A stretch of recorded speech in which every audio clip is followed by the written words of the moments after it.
ఖరీదు చేసిన 100 బస్సుల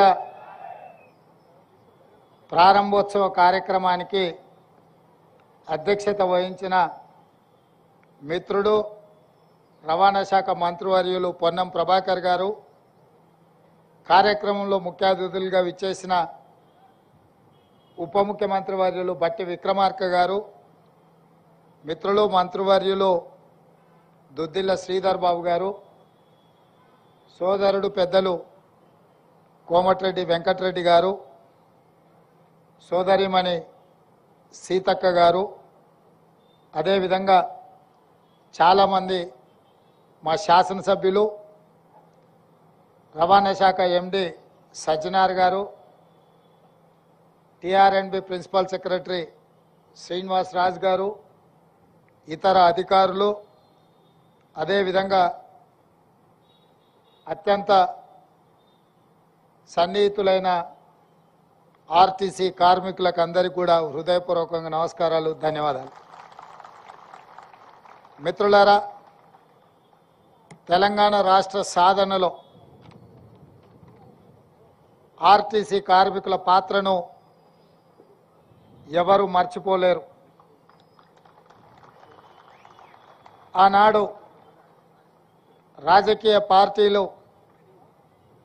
రాష్ట్ర సాధనలో వెనుకడుగు వేసినప్పుడు, రాజకీయ పార్టీల వల్ల తెలంగాణ రాష్ట్ర సాధన సాధ్యం కాదు అని ఆలోచన చేసినప్పుడు ప్రొఫెసర్ కోదండరాం గారిని పొలిటికల్ జేఏసీ చైర్మన్గా నియమించి వారి నేతృత్వంలో సకల జనుల సమ్మెకు పిలుపునిచ్చి ఆనాడు ఆ పిలుపుని అందుకొని వేలాది మంది ఆర్టీసీ కార్మికులు ఉద్యమం బాటలో నడిచి రాష్ట్రం నలుమూలల రవాణా సౌకర్యాన్ని స్తంభింపజేసి మీతో పాటు సింగరేణి కార్మికులు, విద్యుత్ కార్మికులు, కుల సంఘాలు, తెలంగాణ సమాజమంతా అండగా నిలబడి ఆనాడు తెలంగాణ రాష్ట్ర సాధనలో మీ వంతు పాత్ర పోషించింది. కాబట్టి ఈరోజు తెలంగాణ రాష్ట్రంలో మనం నిలబడి 100 బస్సుల ప్రారంభోత్సవ కార్యక్రమాన్ని జరుపుకుంటున్నాం.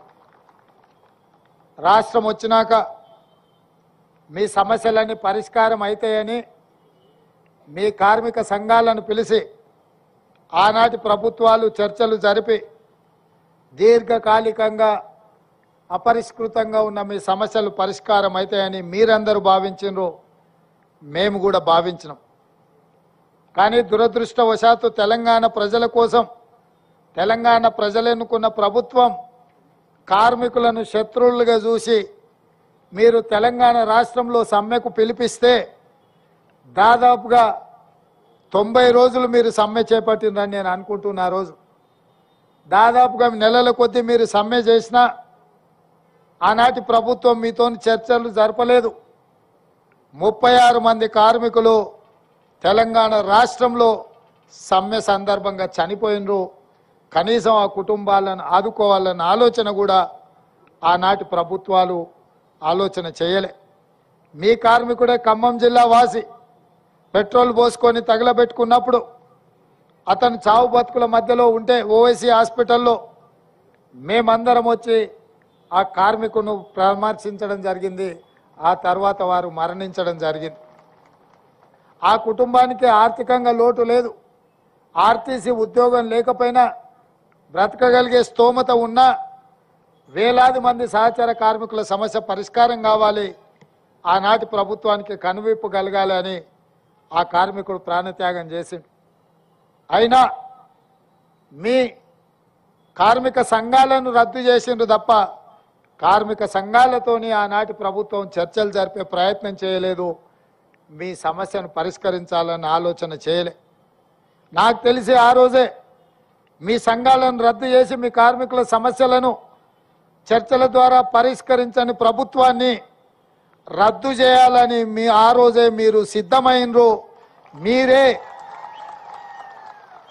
మీరే ఆనాటి నుంచి ఆనాటి ప్రభుత్వాన్ని రద్దు చేయడానికి బ్రాండ్ అంబాసిడర్లుగా మారి బస్సు ఎక్కిన వాళ్ళను, బస్సు దిగిన వాళ్ళను ప్రతి ఒక్కరిని ఇక ఏమాత్రం ఆనాటి ప్రభుత్వాన్ని క్షమించకూడదు అని చెప్పి ప్రతి ఒక్క ప్రయాణికుడికి చెప్పి ఈరోజు ప్రజాపాలన రావడానికి కాంగ్రెస్ ప్రభుత్వం ఏర్పడడానికి మీరు అత్యంత ముఖ్యమైన పాత్ర పోషించారు అని చెప్పి పిసిసి అధ్యక్షుడిగా ఈ రాష్ట్ర ముఖ్యమంత్రిగా ఈ వేదిక మీద నుంచి నేను చెప్పదలుచుకున్నా.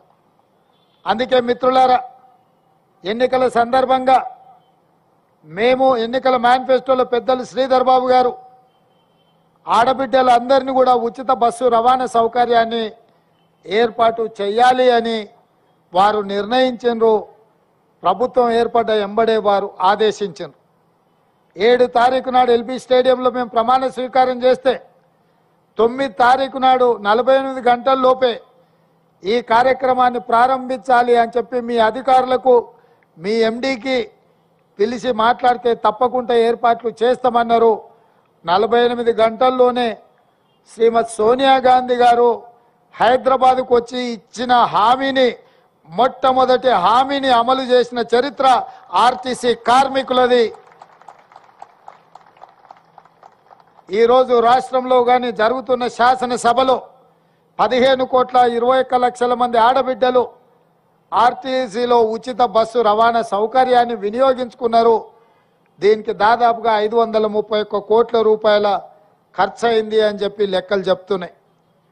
రవాణా ఏర్పాట్లు అమలు చేసింది మీరైతే మీకు అవసరమైన నిధులు బట్టి విక్రమార్క గారు ఈ సంస్థ లాభాలలో నడవాలి, కార్మికుల జీత భత్యాలు 1 తారీఖున వాళ్ళ ఖాతాలో పడాలి అన్న ఆలోచనతోటి ఇతరత్ర ఖర్చులను తగ్గించుకొని దుబారా లేకుండా నిజమైన అవసరాలను దృష్టిలో పెట్టుకుని ఒక కుటుంబ పెద్దలాగా తమకు వచ్చే ఆదాయాన్ని పొదుపుగా అవసరాలకు వినియోగించుకునే విధంగా బాధ్యతాయుతంగా ఆర్థిక మంత్రిగా వారు కార్మికుల ఖాతాలో ఆ నగదు వేయడం జరుగుతుంది. ఇవాళ మనస్ఫూర్తిగా నేను వారిని అభినందిస్తున్నా.